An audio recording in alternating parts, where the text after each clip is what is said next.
Monday రోజు వచ్చింది, Tuesday రోజు ఆపరేషన్ అయింది. ట్యూస్డే రోజు నైట్ నుంచి వేరే దాంట్లోకి మార్చిర్రు.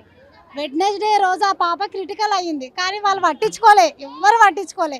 మా పాపకు ఎవరు చేసిర్రో ఆ మేడంని దింపాలి. మేమైతే ఊకోము, ఎందుకంటే మాలాంటి పాపకు ఇంకొక గతి రావద్దు ఈ హాస్పిటల్లో. నేనున్నా పాప ఎంబడి 4 రోజులు కంటిన్యూ నిద్ర లేకుండా నేనున్నా. ఆ పాప గతి వేరే వాళ్ళకు రావద్దు. మీరు ఏం చేస్తారో ఏమైతే తెలియదు, కానీ ఆ మేడం ఎవరో బయటకు గుంజాలి. అంటే అమ్మాయి ఇక్కడే చదువుకుందని చెప్తున్నారు. స్టాప్ 2 ఇయర్స్ కంప్లీట్ అయ్యింది, ఇంకా 1 ఇయర్ అయితే అయిపోయాడు.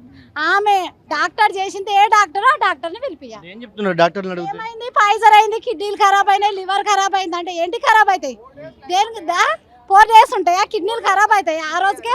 ఏ రోజు చనిపోయిందండి? ఆమె నిన్న నైట్ మాకు చెప్పింది సార్. వాళ్ళే కావాలని చంపేసిర్రు సార్. జూనియర్ డాక్టర్ చేసిర్రు, ఆపరేషన్ చేసిర్రు, ఆ జూనియర్ డాక్టరే చంపేసింది. ఆమె కావాలని చంపేసి లివర్ ఖరాబ్ అయింది, కిడ్నీలు ఖరాబ్ అయినాయి, అవన్నీ ఖరాబ్ అయినాయి అని ఇప్పుడు ఇవన్నీ 4 రోజులలో కిడ్నీలు ఖరాబ్ అవుతాయా? లేదు. బయట అంబులెన్స్ వచ్చింది సార్, ఆడెక్కిస్తారా ఈడెక్కిస్తారా? ఆడెక్కించి మదర్ని ఆడబెడతారు. అదేనా మీ పోలీస్ బందోబస్తు?